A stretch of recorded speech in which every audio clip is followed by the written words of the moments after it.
புதுச்சேரி அரசு விரைந்து புயல் நிவாரணம் வழங்கியதை கண்டு வியப்பதாக இங்கிலாந்து நாட்டு துணை தூதர் பாராட்டினார். சென்னையில் உள்ள இங்கிலாந்து நாட்டு துணை தூதர் ஹலிமா ஹாலந்து புதுச்சேரி சட்டசபையில் முதல்வர் ரங்கசாமியை மரியாதை நிமித்தமாக சந்தித்து பேசினார்.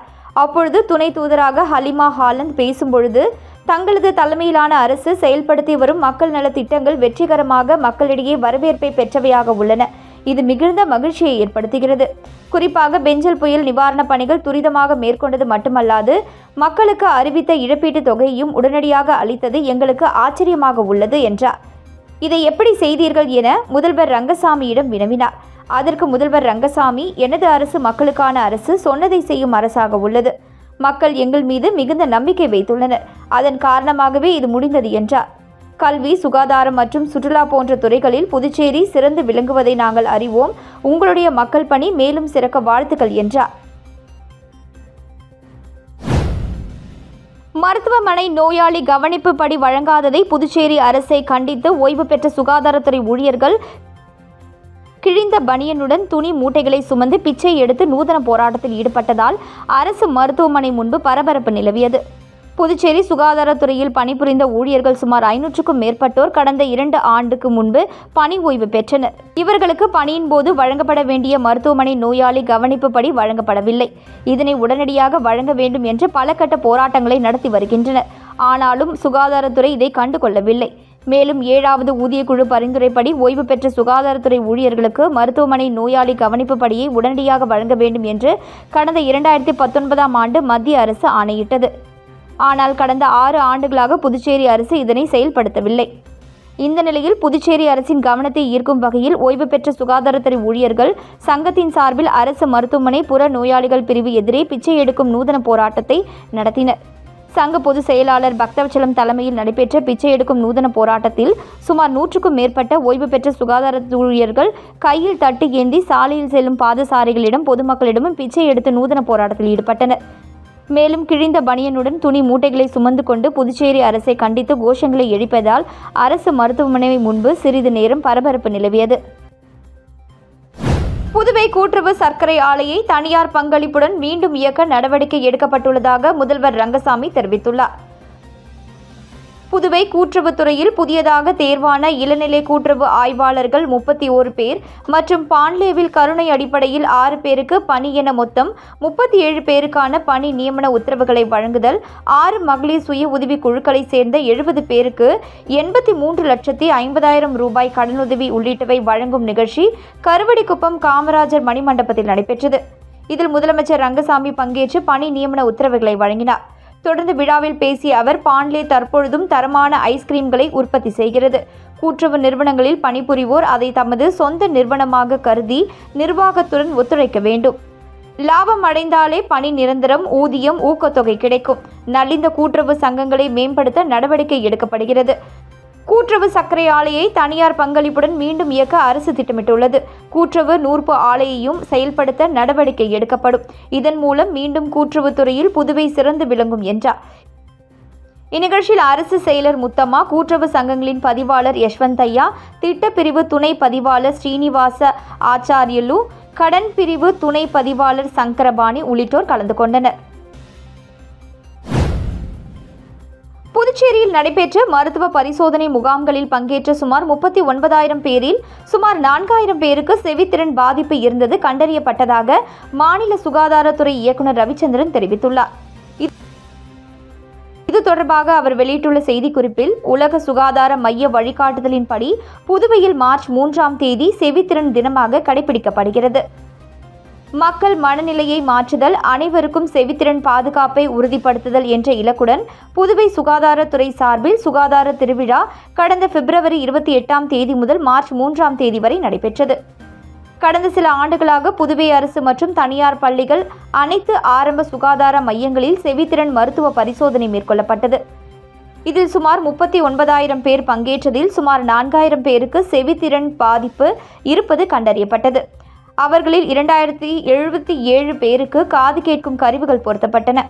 செவித்திறன் குறைபாடுகளை தவிர்க்க அதிக சப்தங்களை தவிர்ப்பதும் ஹெட்போன்களுக்கு இடைவெளி கொடுப்பதும் நல்லது என்று அதில் குறிப்பிடப்பட்டுள்ளது. காரைக்காலில் ஒரே வீட்டில் வளர்க்கப்பட்டு வரும் ஆட்டுக்குட்டிக்கு நாய் பால் கொடுக்கும் வீடியோ சமூக வலைதளங்களில் வைரலாகி வருகிறது.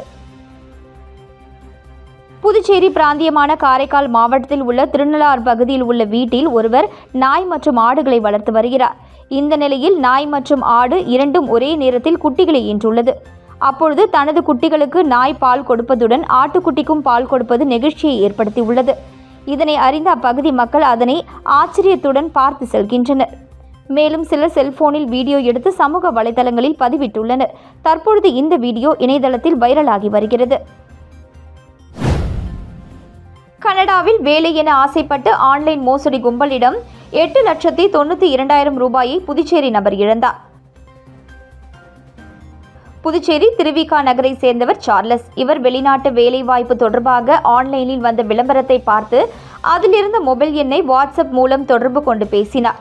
எதிர்முனையில் பேசிய நபர் கனடாவில் வேலை இருப்பதாகவும் அந்த வேலைக்கு முதலில் விசா பெற கட்டணம் செலுத்த வேண்டும் என கூறியுள்ளார். இதை நம்பிய சார்லஸ் அந்த நபருக்கு 8,92,000 ரூபாயை அனுப்பி மோசடி கும்பலிடம் ஏமாந்தார். இதேபோல காமராஜர் நகரை சேர்ந்த ஸ்ரீதர் ஆன்லைனின் பகுதி நேர வேலை என மர்ம நபர்கள் கூறியதை நம்பி ஆன்லைன் வர்த்தகத்தில் முதலீடு செய்து 8,750 ரூபாயை இழந்தார். புதுச்சேரி மணவெளியை சேர்ந்த விதுஷா 6,000 ரூபாயும், புதுச்சேரி அண்ணா வீதியை சேர்ந்த கேசவ்ராம் 1000 ரூபாய் என 4 பேர் சைபர் கிரைம் கும்பலிடம் 9,07,750 ரூபாயை இழந்துள்ளனர்.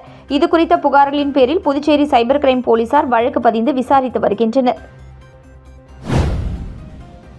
உயர்த்தப்பட்ட சம்பளம் வழங்க வலியுறுத்தி ரொட்டிப்பால் ஊழியர்கள் கல்வித்துறை அலுவலகம் முன்பு ஆர்ப்பாட்டத்தில் ஈடுபட்டனர். புதுச்சேரி அரசு பள்ளிகளில் பணியாற்றி வரும் ரொட்டிப்பால் ஊழியர்கள் 1000க்கும் மேற்பட்டோர் பணிபுரிந்து வருகின்றனர். இவர்களுக்கு மாதம் 18,000 ரூபாய் சம்பளம் உயர்த்தி வழங்கப்படும் என முதல்வர் ரங்கசாமி அறிவித்தார். ஆனால் இதுவரை வழங்கப்படவில்லை. உயர்த்தப்பட்ட சம்பளத்தை வழங்க வலியுறுத்தி சங்க ஒருங்கிணைப்பாளர் மாறன் தலைமையில் கல்வித்துறை அலுவலகம் முன்பு போராட்டம் நடத்தினர். போராட்டத்தில் காலையில் பள்ளிக்கு சென்று பால் காய்ச்சி மாணவர்களுக்கு கொடுத்துவிட்டு பின் காலை 10 மணி முதல் தொடர் போராட்டம் நடத்துவது உள்ளிட்ட கோரிக்கைகளை வலியுறுத்தி கோஷமிட்டனர். வாழ்க்கையின் அனுபவங்கள் தான் சவால்களை கடக்க உதவும் பாடங்களாகின்றன என்று தேசிய மாணவர் படையினருக்கு புதுவை துணைநிலை ஆளுநர் கைலாஷ்நாதன் அறிவுறுத்தியுள்ளார். புதுவை தேசிய மாணவர் படைப்பிரிவை சேர்ந்த மாணவ மாணவிகள் புதுடெல்லியில் நடைபெற்ற குடியரசு தின விழாவில் பங்கேற்றனர். அவர்களுக்கு புதுவை ஆளுநர் துணைநிலை ஆளுநர் கைலாஷ்நாதன் தேநீர் விருந்தளித்தார். அப்பொழுது மாணவர்களின் மத்தியில் பேசிய அவர், புதுடெல்லியில் நடைபெற்ற குடியரசு தின விழாவில் புதுவை மாநில தேசிய மாணவர் படையினர் பங்கேற்றதுடன் போட்டிகளில் பங்கேற்று பரிசுகளையும் வென்றது மகிழ்ச்சி அளிக்கிறது. அனுபவங்கள் தான் மறைந்து கிடக்கும் சக்தியை அடையாளம் காட்டி சவால்களை கடந்து வருவதற்கான பாடங்களை கற்றுத்தருகின்றன. அவையே வாழ்க்கையில் கடைசி வரை வழி நடத்துபவையாக இருக்கும். நம் நாடு இளைஞர்களின் தேசம். மக்கள் தொகையில் 30% பேர் இளைஞர்கள். எனவே நமது தேசமே இளைஞர்கள் மீதுதான் நம்பிக்கை கொண்டுள்ளது என்றார். இந்நிகழ்ச்சியில் தேசிய மாணவர் படை பிரிவினரின் விமானப்படை மாதிரி படைகளையும் அவர் பார்வையிட்டார்.